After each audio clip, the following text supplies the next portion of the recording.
I wonder if Lucy's working tonight. So let me begin this with a little disclaimer. Do not harass this woman. I don't think anyone would, but in light of how the guilt brigade roll, let's just say it. I am challenging what she says, but I think this is about the media a bit more than anything. Also, obviously, if anyone has any evidence that I am wrong in what I'm about to say, then let me know. And I will do apologies or retractions or whatever, yeah? I mean, I am not expecting that to happen, but who knows, eh?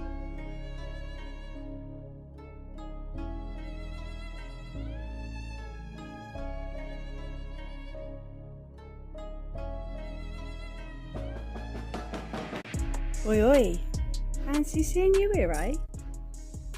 In the case against Lucy Letby, there are just countless numbers of inconsistencies, but one of the weirder ones, I think, is that not one person from her past, her background, who went to school, university with, an ex-neighbour, an ex-boyfriend, an ex-mate, someone she used to babysit for, absolutely no one has accused her or come out into the press and described her in a negative way. There's no tales of her being mean or deceptive or aggressive, violent, sadistic. Nothing. Literally nothing. And that is weird. Normally people do come out in the press to talk about this stuff because, well, there's good money in it in a case this high profile. But people do it for altruistic or cathartic reasons as well. So she's one of the many things that seem very odd to me, especially when you consider the intensity and just the extent of the ravenous media histrionics that surrounded it all. And so I was thinking, wow, there you go. You know, she doesn't have any enemies. These anecdotes do not exist. But of course that was silly. For some reason, I came across this interview that I saw on the day of Lucy Letby's convictions, and it was everywhere for a long time. And I really disliked it. I was just kind of, it didn't pass the sniff test to me. And I think it's worth having a look at now, since some time has passed. And obviously I've been looking at the accusing parents in some cases recently, and some of their dubious choices, and this is just another example of that. I think it might be a bit easier for me because I am a woman. I've spoken about having kids and stuff, so fuck it. Welcome back. A mother has told Sky News she fears her newborn baby was harmed by child murderer Lucy Letby the day after she made a complaint about the nurse. Lynsey Artell gave birth to her son Asa in March 2016 as Letby was attacking babies and stalking the corridors. Oh, stalking was she, eh? Yeah. Like she was wearing John McCririck's hat. Of the neonatal unit here at the Countess of Chester Hospital. I spoke to Lynsey about her experience. The original to this video is no longer available, so I've had to get bits from various YouTube shorts. So I'm going to start pretty much at the end just to get that out of the way, and then I will go on to the more complex allegations. I mean, it's a long time ago and you didn't have a very big dealing with her, but did you form an impression about her when you spoke to her, when you met her? I just didn't think, no, not really, I suppose, because I didn't really see much of her, but once I'd had that dealing with her, I was very adamant I did not want to look after Asa, and she just seemed very odd. What a specific and rare character trait that is. Thank God for Sky News. This is the text from the interview. She just seemed odd, a bit of a loner. You could tell from how she carried herself. Colleagues would mutter about it. It does seem weird that Letby would be described as a bit of a loner because, like everyone, her colleagues and friends to the police said she had a very active social life, and she was even mocked on in the witness box, wasn't she? Going out on the Raz a day after a baby had collapsed, as if she wasn't a nurse who was just making use of her day off. Yeah, it's a bit sketchy, this. People had their suspicion. definitely way before Asa was born. So Asa was born in March 2016, and when alarms would go off during the night especially, there would be a phrase that people would use, colleagues that I know have used, and are sort of commenting on, I wonder if Lucy's working tonight. Okay, so she's saying that Lucy Letby tried to murder her baby despite being very adamant she didn't want her near her baby. You know, she's going to go on to explaining how apparently Lucy Letby said this outrageous thing. She freaked out, said she's not allowed near my baby, and the next day Lucy Letby tries to murder her baby. But she didn't go to the police at the time, which is curious. Going on to the ward gossip and this nasty whispering campaign. I guess my impression of Lynsey is not much helped by the fact that she seems excited and smirking about this. It's horrible. And it kind of fits in with other stuff on her social media where she's just getting really into slagging off other women on reality shows like it's real. And I think that's almost what the whole case was about. It was a witch hunt as entertainment. It was a national cathartic moment in fucking despising and stamping on somebody. I would normally not put so much focus on somebody's personal tweets, well, for my 3 viewers or whatever. But I think it's actually emblematic of the sort of shit that was stoked up by this case. And I mean, the way she talks about other women as if these reality shows are real and stuff. I think in real life, she actually looks like a really nice woman who's very gentle and like loving and has lots of friends and family. But in this other realm where reality TV or trials, you know, that you can listen to on podcasts, I think another side is vented. Just all of it, like her behaviour throughout the whole interview, you know, it just seems steeped in contempt and almost maybe a kind of sadism, like Lucy Letby is a national hate figure, international hate figure, and will probably never get out of jail again. It's nasty. But getting back to the ward gossip, if you know someone's being harassed and bullied behind their back like that, you have to do something. If you work on a hospital ward in any capacity and you are aware that either somebody, a trusted member of staff, is attacking patients, you have to do something. If you are working anywhere and you know that particularly a young female nurse, she's in her early 20s at this stage, is being accused of murder behind her back by middle-aged and older male consultants, you really need to do something, because that's fucking gross. And just the audacity of appearing in the press afterwards going, everyone used to gossip about her, smirking while you describe how people would gossip that she was the cause of these collapses and alarms going off. Like, one, you failed those babies, and I don't really have much sympathy for the idea it suddenly became scary when it was your baby born onto that ward. And two, if she's not murdering these babies, then she's been horrifically bullied, and you have to fucking do something. You have a moral obligation to act. I can't imagine the shamelessness, to be honest. Anyway, let's go back to the beginning of the video now. It was March time, so it's 30 weeks or so. Finished work, and on the day we'd gone in to get monitored, and they all came rushing in, and it was an emergency C-section, and it was done within like 10 minutes. It was exciting, but it was nervous because you didn't hear a cry or anything. You don't hear anything, so it was a bit quite shocking. And even though I could see he'd gone to the other side, I'd sent Alan, my husband, over to take a picture, and the oxygen hadn't been flowing because there'd been a placenta eruption.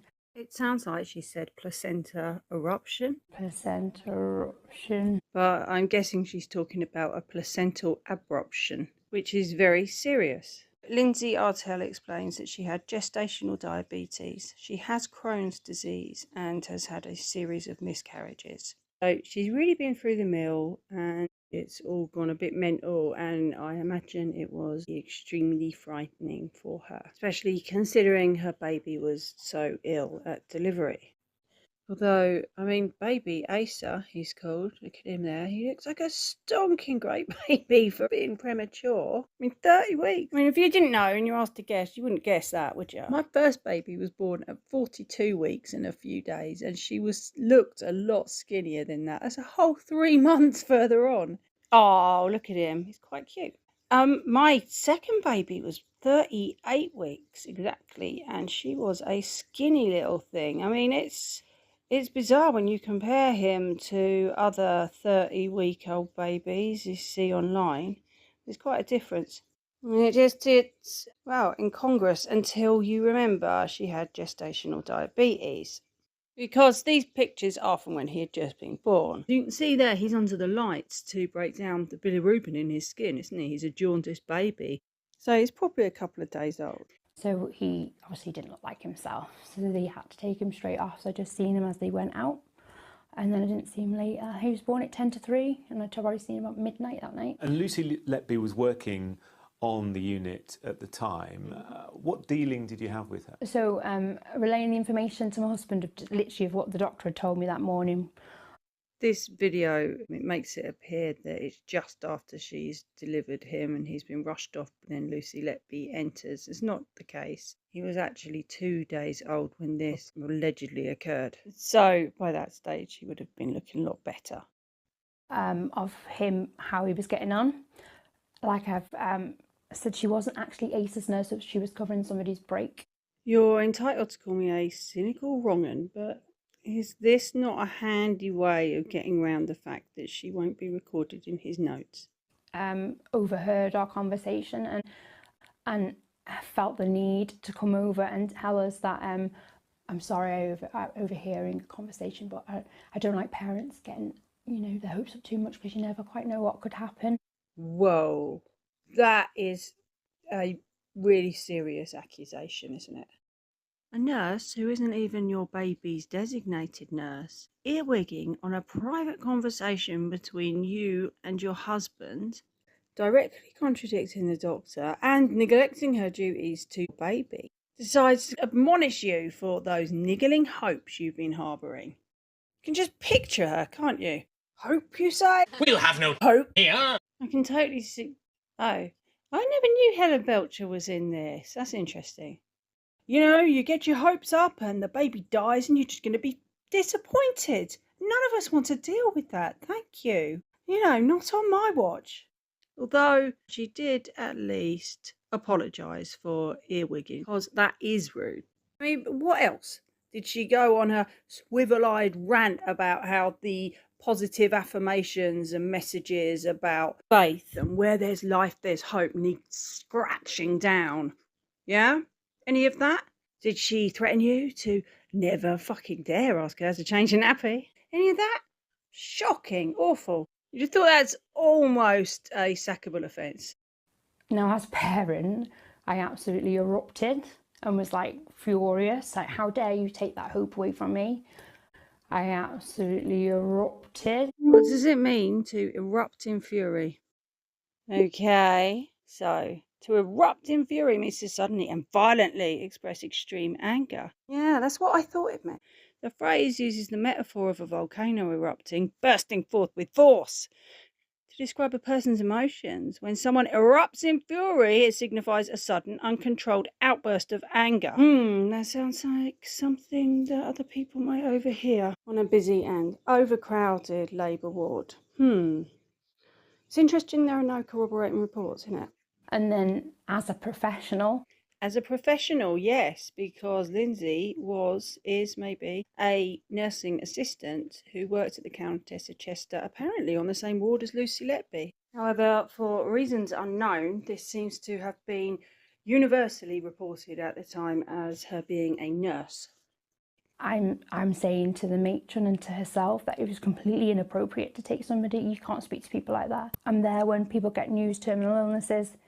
Never once have I ever said, oh, well, I wouldn't hold out too much hope, Okay, well, it's difficult to know how to put this without sounding like a terrible bully, but while it is no nurse's job description to go about crushing hopes and faith, it's especially not within the professional remit of a nursing assistant. Nursing assistant is just that. You are assistant to the nurse. You are working under his or her supervision. You're helping them carry out their work, often by doing the more laborious tasks that take a lot of time. Feeding people, washing people, helping them exercise or take medications, or just monitoring vital signs. It sounds like the type of job that is really essential and massively undervalued, underpaid. You probably end up doing stuff well outside of your job description all of the time and offering loads of emotional support. But still, I can't help but think you are not at a level of clinical proficiency where you're going to be used to making any comment on the validity of people's hopes regarding their prognosis, let's say. The training is as little as 4 weeks. So I think she might be over-egging her own pudding a bit there.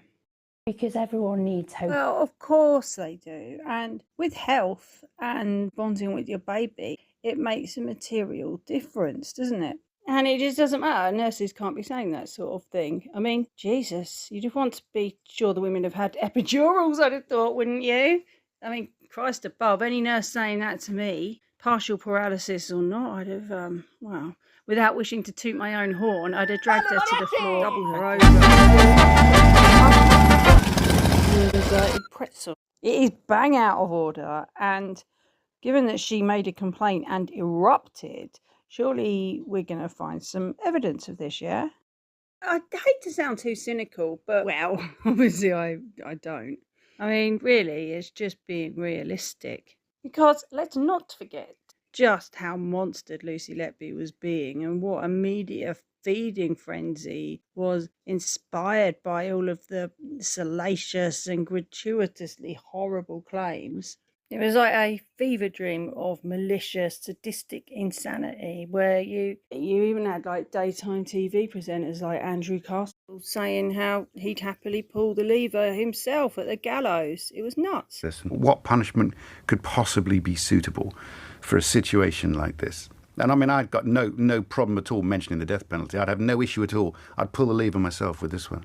You know, that's fine. Well, that egregious Pop-Tart dipstick, David Ball, and Renee Hunderkamp, who's just like so twitchy and sinuous. She terrifies me, although she is surprisingly dumb, if you've ever read her Twitter. I don't understand how you can possibly think, oh, it's okay to opt out. It's not okay. She's been found guilty now. She has no right. She got rid of those when she killed people's babies. She should be carried into that courtroom, if needs be, by 10 police officers and placed in that dock. I'm sorry, as a mother, I would want my day looking her in the eye and seeing her sentenced to life. Christ almighty, talk about libertarian values. Yeah, Jeremy Kyle helpfully manifesting himself from a fucking reflection or whatever he resides in.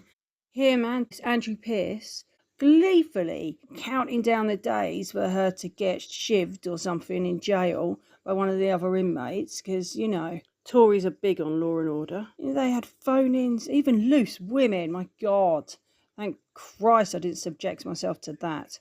There was an unholy and spiteful bloodlust. Despite people weirdly denying it now, there was widespread debate and conversation about how the death penalty was the only suitable punishment. I mean, this was absolute hysteria. It was wall to wall, she's definitely guilty, and they were gunning for her so hard. It's just, they would have broadcast print any claims about her whatsoever. So, like, considering the climate, the fact that this came out then with apparently nothing to back it up, given that we've seen nothing since, I think it's just being realistic, because all journalistic standards appear to have like gone out through the back door. They would have thrown any shit at her, as long as it fits with their narrative, their agenda. I mean, we should all be a bit more cynical. Everybody believed this, and that is mental, especially considering how evasive and sketchy some of the details are. So yeah, I kind of apologise, I suppose, for that slight parody of extremism, but it wasn't really much of an exaggeration. One of the things that really confuses me is why, since this interview, which, as I say, went viral, there has been absolutely no whisper of it anywhere at all.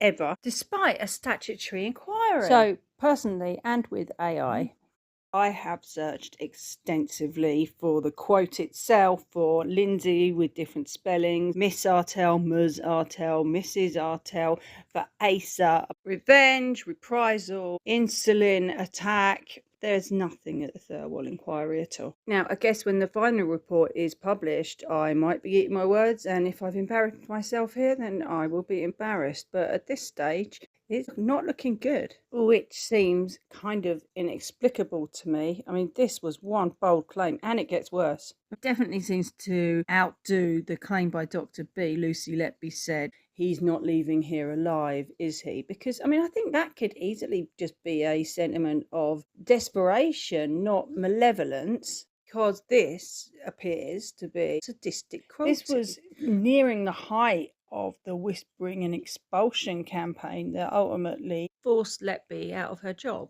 And this lady, this Lynsey Artell, she is not just an average patient's parent, she is a member of staff. And she says she knew about all of the rumours. And I mean, it would appear that this was pretty prolific according to what Ms. Artell says. So perhaps that just gave her a really negative view of Lucy Letby, and from there she misinterpreted some things, yeah? Or at least that was my assumption as I went on with an innocent heart and doe-eyed gullibility, thinking, you know, I have complete trust in the veracity of what I'm being told.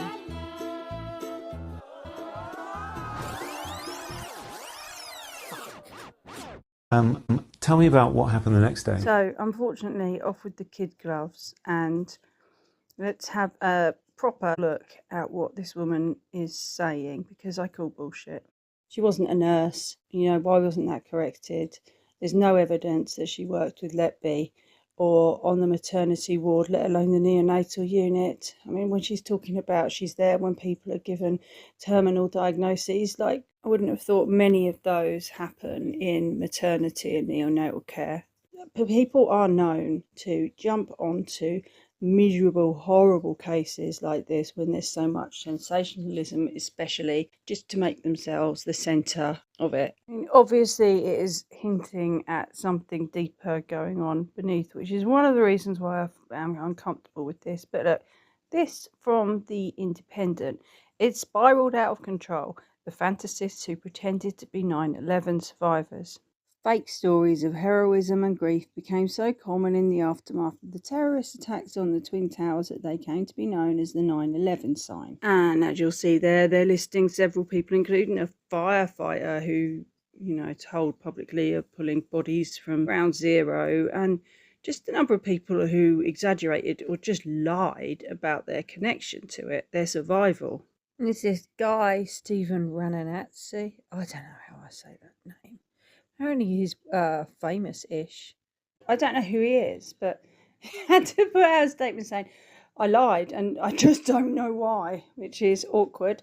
Tanya Head, who actually formed a Survivors Foundation and became like this really public figure, giving politicians tours of Ground Zero and retelling her dramatic story she concocted, all about how her amazing fiancé, who loved her so much, Dave, he was called, which makes sense because most men are called Dave. He was killed and she was there too. She survived. Her assistant was decapitated in front of her, which may be why she's called herself Tanya Head. Who knows? She made it all up. Here is Wearside Jack, who managed to give Peter Sutcliffe an alibi for so long. But now he's dead. This ex-Rosa highly implicated himself in the Suffolk Strangler case, which meant Stephen Wright went uncaptured for longer. And then you get like the false confession types.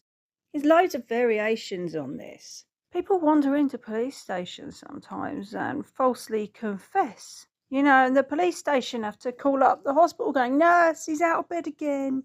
You know, fucking white jacket people, or just send them home. It happens.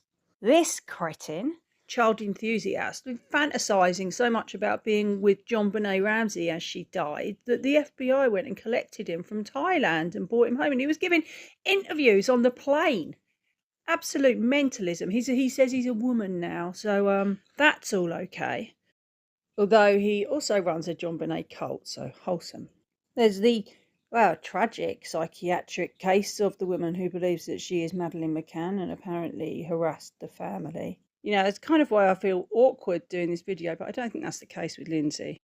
It's interesting. I reckon lots of us know people who bullshit a lot, and sometimes that involves famous people or events or whatever. Someone famous or something. This case is similar to that. I think it's, you know, got the same roots. I don't think it's like some deep psychiatric issue, but it's just kind of attention seeking and opportunism, and maybe it is fueled by ignorance, as we are about to see.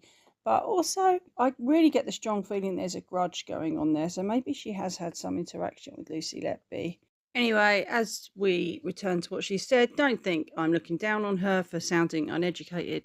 I didn't even go to school. So there.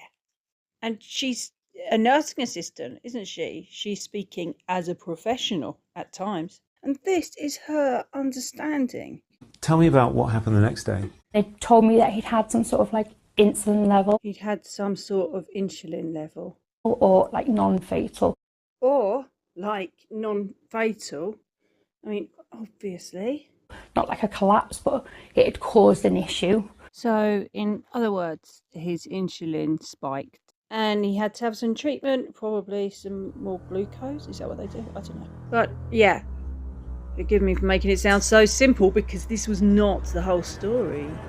This insulin spike occurred the day after she made a complaint against Lucy Letby, which is scary.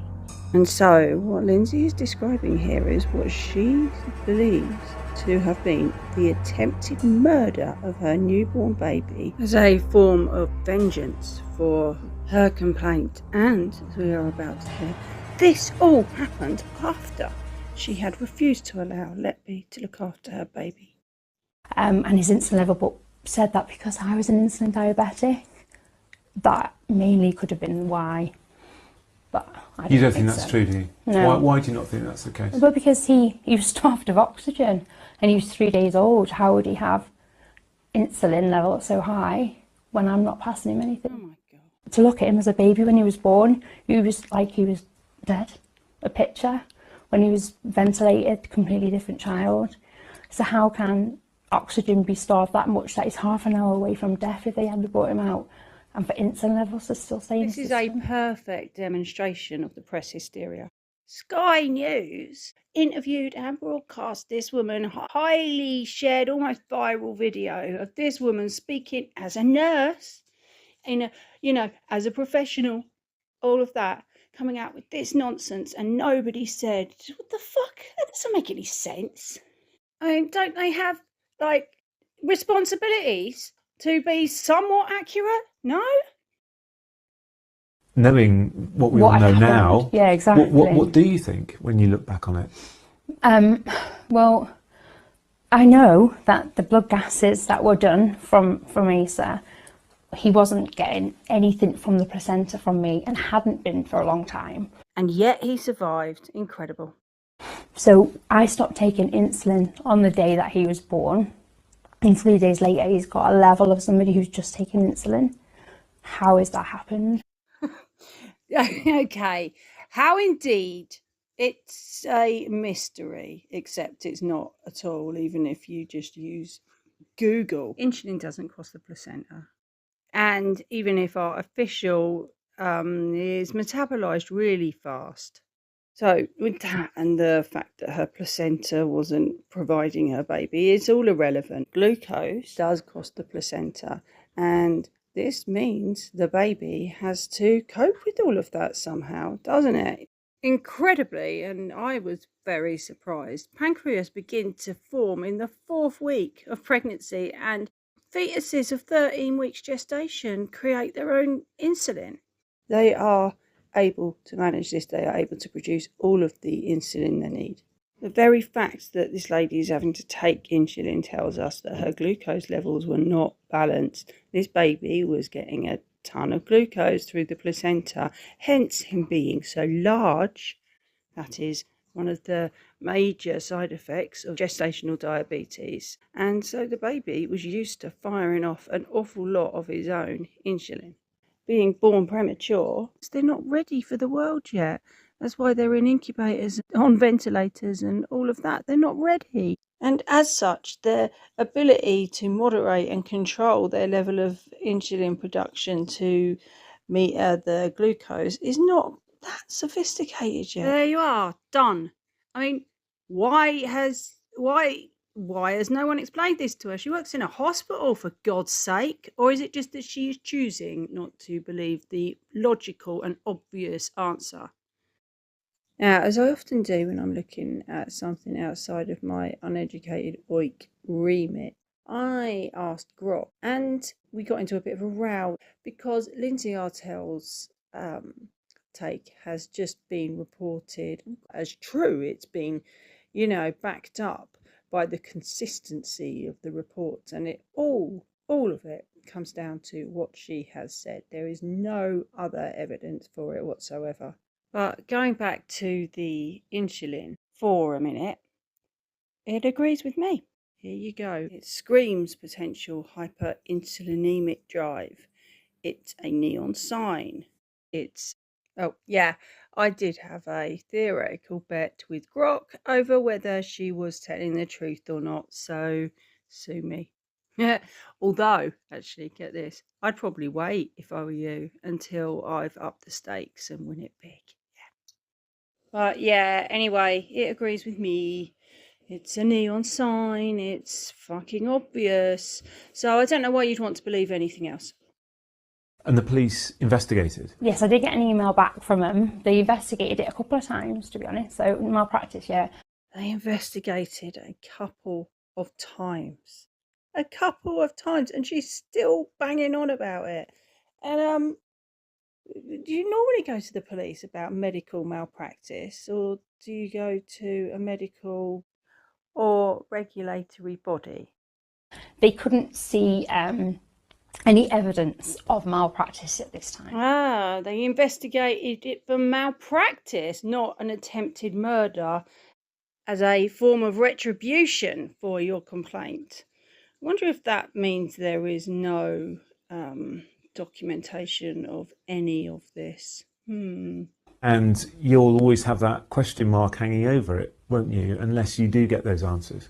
Yeah, because it's there's so much more. Like, as a staff member, I know that an insulin policy had been changed just before they contacted the police.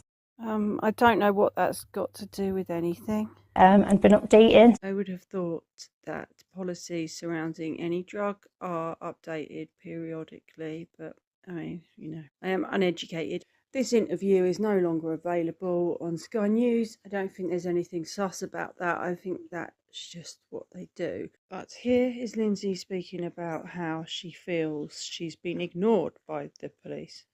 How does that make you feel in terms of your situation? Well, it's really, it just makes you so angry. I'd like for it to be looked into. Even though it has been twice. I'd like for it to be somebody to speak to us and for us to be able to have our view and just basically share what I've shared with you and say why the reasons that I think that there's a lot of families out there that need some sort of answers. And you know what, if ACEs came back and there was absolutely nothing and they've done everything to go through it, that'd just make my world. Really? Do you really think that? I mean, being funny, but it makes no material difference now, does it? You have a healthy child. But if it hadn't, then it needs to be brought to justice. Yeah. 15 whole life orders, completely unprecedented. I mean, there's only one person who got 2 life orders ever before. And there's only one person who ever got it for an attempted murder. But it's still not enough, is it? Nah. God, you think about like when there actually is a serial killer and what happens. Like, they will get that murderer down on a few, so they're banged up for life, and then they stop. They might continue looking for bodies, things like that, but they don't keep investigating for every death because you've got to have some practicality. You can't spend all of that time and money chasing what is unnecessary. I mean, I just find this so distasteful. How suspicious are you that she was involved? Extremely, yeah. I felt quite under pressure being a staff member, really, to be honest, because there's a lot of things you can and can't do, obviously. Yeah, how are they about you speaking to the press while they are giving, obviously, apologies for the indicted and convicted babies, but otherwise, like, no comment?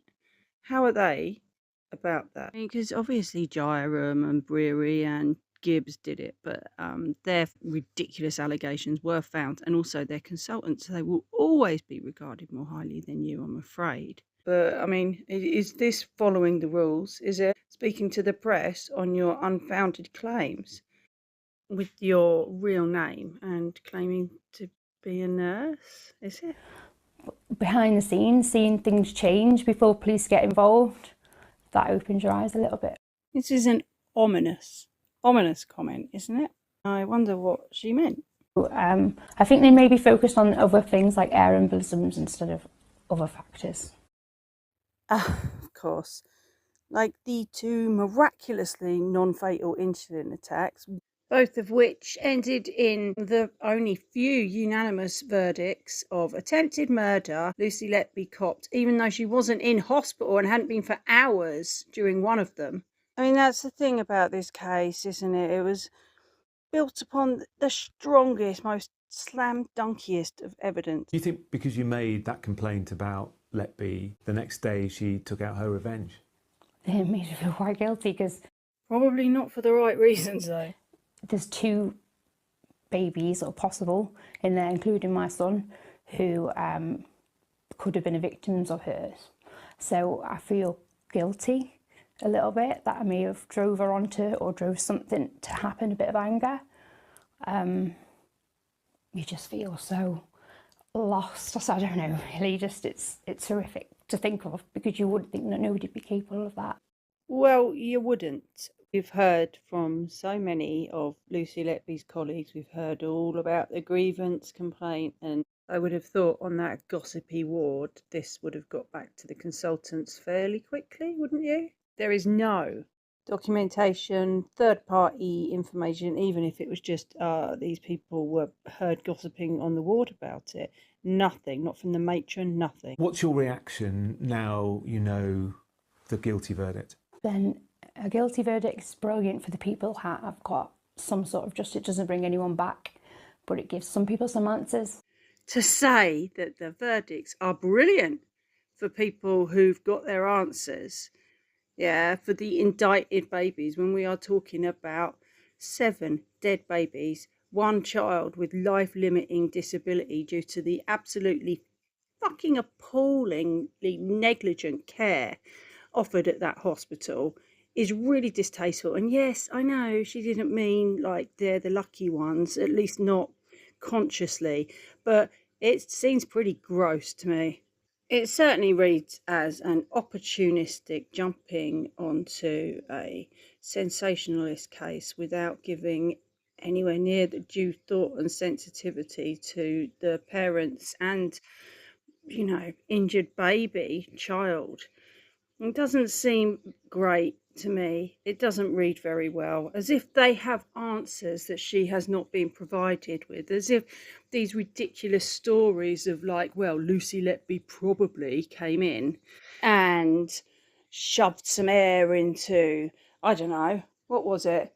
Dewi Evans can't decide whether it was air down a nasogastric tube or into a venous line, you know, whatever. It probably was very painful, though. He's happy to speculate on that. Yeah, nice closure for those parents. Even though, like, actually, when we thought she was in this nursery, actually she wasn't, because we got all of the door entry data wrong, and we can't actually place where she was because we're fucking idiots at Cheshire Police. Yeah. She's got a very clear answer as to what happened to her baby, and there was no malfeasance there. No, nothing. So accept it. You have a healthy child. You're lucky. You have a healthy child. Enjoy him. He looks very cute. But it leaves many people who haven't had any answers. So that needs to happen. That needs to be looked into. People like you? Like me. There's many probably like me.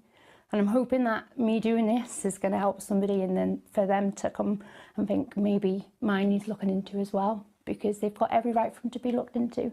And if it doesn't come out and they're okay and they weren't involved, then great. But it needs to be looked at. So, in summary, she isn't a nurse. She's a nursing assistant. Nursing assistants are still really important, okay? But it does sound like she has been leaning quite heavily on the perception that she was a nurse and on an equivalent level as Lucy Letby. And in this viral interview, she has claimed that she, a staff member, knew about the whispering campaign behind Lucy Letby's back and did absolutely nothing, despite it indicating that either Lucy Letby was being horrendously bullied or she was attacking tiny babies. She then claims when she had her baby, Lucy Letby makes this outrageous comment and she erupted. She erupted and was furious, saying, "You can't take my hope away." Yeah.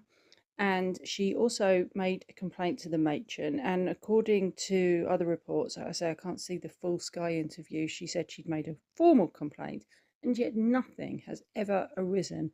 There's been no reference to a matron speaking about complaints made about Lucy Letby. No other colleagues have said anything. The doctors never approached her and said, look, we really want this woman off the ward, because this happened in March of 2016, just 3 months before they finally ousted her. We didn't hear anything about it. The grievance, blah, blah, not Thirlwell, nothing.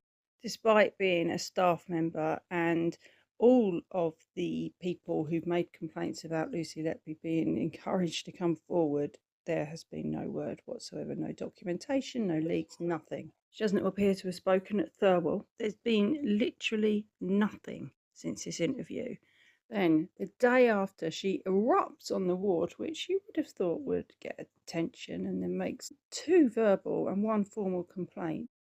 She claims her baby is subjected to an attempted murder on the ward by Lucy Letby, who she had made very clear she was refusing Lucy Letby to look after her baby. That is what she said in these interviews. "I flat out refused to let her near him." That is a quote, and yet there is not a fucking trace of this in existence anywhere. Not only this, but while she repeatedly describes the insulin spike as unexplained, it's clearly explained logically with anyone with a modicum of common sense. But also the police have explained it. You know, their investigation has found no reason to suspect anything other than her diabetes. Then you can look at her social media, which is not very nice. Here's one tweet. "Rot in hell, evil bitch. Hope your life behind bars is the worst time and karma catches up with you. Hashtag now we go for Tony. Hashtag manager cover up." This is how she shares her own interview. She follows this up a year later by @GMB. "This has to be a joke. Lucy Letby is not innocent." Just reminds me of her, you know, kind of obsessive tweets about the Real Housewives of Cheshire, or whatever you call it, like reality TV. It really reads as the same, like, here's a woman we can hate, boo, you know? And I think so much of the Lucy Letby case is about that, particularly, like I say, there is a particular type of woman who really fucking enjoys stamping down on another one, and I find it really quite disturbing. I bet she has had some interaction with her, actually, but I just don't believe any of the, you know, the story that she's coming out with. Well, I don't bet she has, but, you know, there maybe she has met her or had some kind of interaction. It just seems like obsessive fangirling over a podcast that then reached the stage of, fabricating. So this is going to be really horrible for Lynsey if she ever sees this video. Obviously, I've got a really small channel and it seems unlikely, but if so, I wouldn't make this video if it wasn't such a horrendous allegation that had been shared so much and kind of imprinted into the public consciousness at a time when Lucy Letby, who I believe firmly to be entirely innocent, had been locked up for the rest of her life and vilified across the planet. You know, like, this is a human being we're talking about here. Also, it's, you know, you see these comments she's made about being bullied at work and then at the Countess of Chester Hospital, and like then having stuff fabricated against her. So Lynsey, I'm really sorry if this has caused you a lot of emotional distress or something. Reach out, correct me if I've got something wrong, but this does not read very well to me. And maybe consider what happened to you when you were given a load of shit at work and they came up with allegations about you, and then actually look at what happened with Lucy Letby. And definitely that insulin episode is fully explained. All right, thank you. It's taken me ages to do this video. Bye. And I speak to the mother of a prematurely born baby who believes her child was targeted by Lucy Letby. Lynsey Artell bravely speaking out, and I've been in touch with her today, and she says that she is very pleased to hear that there is going to be an independent inquiry.